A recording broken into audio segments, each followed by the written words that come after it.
Now for our story. If the ex-Mrs. Meade doesn't neglect her child's needs, sees to it that he has what he should, then, according to the law, she's a fit mother.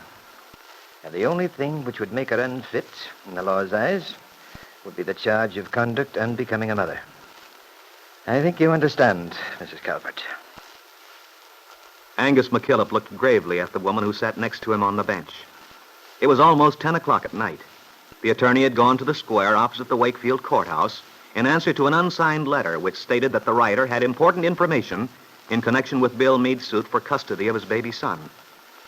He'd been surprised to discover that it was Jessie Calvert, Bill Meade's ex-mother-in-law, who had sent the letter. Now, Jessie returns his gaze with a look of triumph as she says, I certainly do understand, Mr. McKillop. That's exactly what I came to tell you about. What's that? You know something which I would... have definite proof as to Kitt's actions, which leaves no doubt that she's entirely unfit to bring up that child, according to the law. I see. I presume you realize that the charge you're making is a very serious one? I'm not afraid. And you're prepared to take the stand on oath to back your statements up? Oh, no, Mr. McKillop. In spite of what I told you about my present relationship with my husband, I'm not that big a fool. If you should put me on the witness stand, I'd deny everything. In other words, you want to eat your cake and have it too. If you mean by that, I'd like Kitt to get what I believe is a fair punishment for what she's done. That I don't mind seeing Ben's pride lowered. You're quite right. You want all that, but you don't want to expose yourself to their anger if they know what you've done. Well, naturally I don't. I have to protect myself, even though I'd like to help Bill get his child. Being the kind of woman you are, I can understand, Mrs. Calvert. You must protect yourself. Well, don't most people want to protect themselves? It appears to be the popular human urge. All right. Suppose you give me the story from the beginning. Tell me exactly what you suspect. But it's not a question of suspecting. I have definite proof, I tell you. Very well. Now then, when did you first acquire this knowledge? Mr. McKillop, are you going to cross-examine me as if I were on the witness stand? It's the simplest way. People have a tendency to wander from the subject under discussion. Why? Do you object to that method? No, but it's rather upsetting to have questions shot at you. You'll get used to it. Well, if that's the way you want it. I began to suspect that something funny was going on with Kitt a long time ago, while she was in California. Well, that was before the baby was born. Why? You mean what made me think something was wrong? Aye? Well, it was Kitt's attitude. She was so secretive about her friends there, who she was seeing. After all, a girl like Kitt doesn't go off to Southern California, live all alone without seeing someone. Exactly where was Mrs. Meade living at the time? She had this house at the beach outside of Los Angeles, a place called Malibu. Yeah, I've heard of it. A place popular with the movie folks. Yes. You see, Ben and I had gone out there to visit after our wedding. Yeah, honeymoon, eh? Oh, you could call it that for want of a better name. Kitt was awfully vague about everything. Wouldn't say much. Well, anyway, we left that same night. We were taking the train the next day. In the morning, Ben asked me to get Kitt on the phone. He wanted to say goodbye. Go on.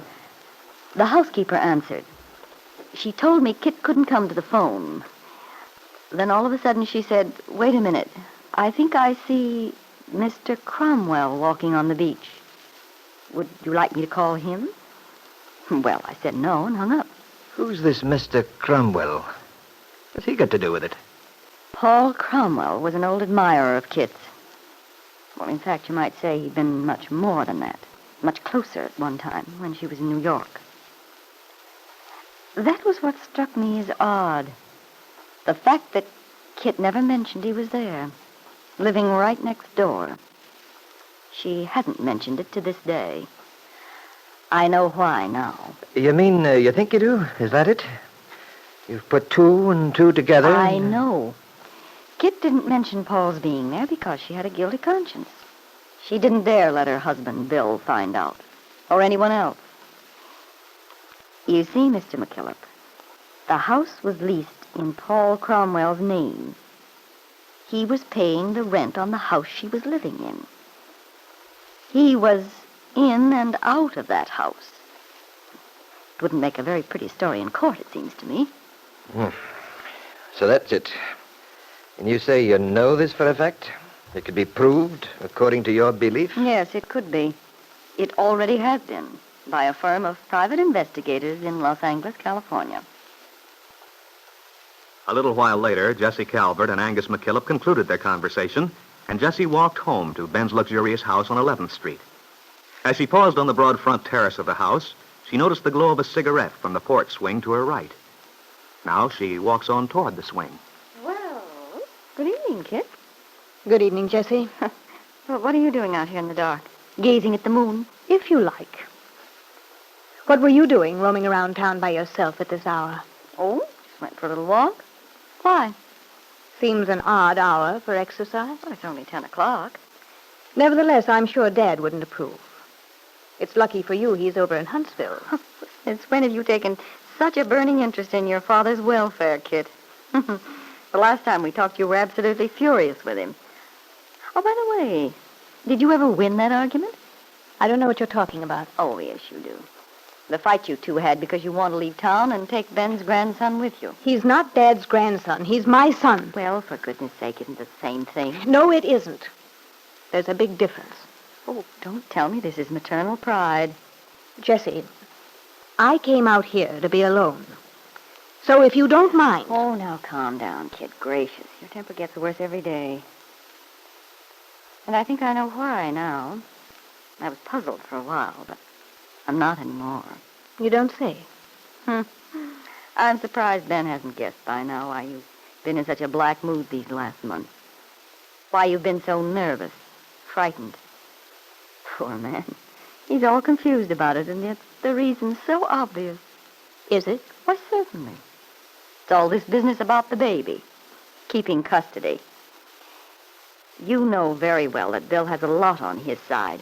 Only he doesn't know it. You're scared to death he'll find it out because if he did, it wouldn't take him long to get that court decision reversed. You've got it all figured out, haven't you? Yes, indeed I have. And I'm surprised Ben hasn't. Why, my goodness, if Bill handled things properly, he could have that child of his in no time at all. You're hinting at something, Jessie. Pretending you've got something up your sleeve and you haven't a thing to go on. This is just another one of your bluffs. Don't you wish it were, though? No, Kitt, I'm not bluffing. I know what I'm talking about. Then what is it you know? That's what you want me to ask, isn't it?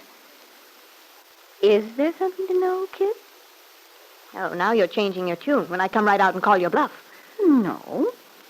But I have been thinking I ought to tell Ben anything I could, which might help him understand why you're in such a desperate frame of mind. You tell Dad nothing. What I do is none of your concern, and I warn you, Look, Jessie... Kitt, you're in no position to make threats. Can't you get that through your head? This is one time when I have the whip hand with you. In fact, I'm so very sure of myself that on second thought, I think I'll just wait. Wait for what? Oh, for things to work out, as I know they will. You can't keep up this deception much longer, my dear. Your little house of cards is just about to tumble around your ears. And if you'll forgive my mixing a metaphor, I think it's going to make a noise like thunder when it does. You know, I'm looking forward to that very much. Yes, Jessie Calvert felt quite pleased with the way things were going. Kitt had always stood between Jessie and her husband, had done all she could to make Jessie's life miserable. And now, Jessie was confident she would see Kitt thoroughly defeated and disgraced. And Kitt was wondering, does Jessie know something? How could she have found out?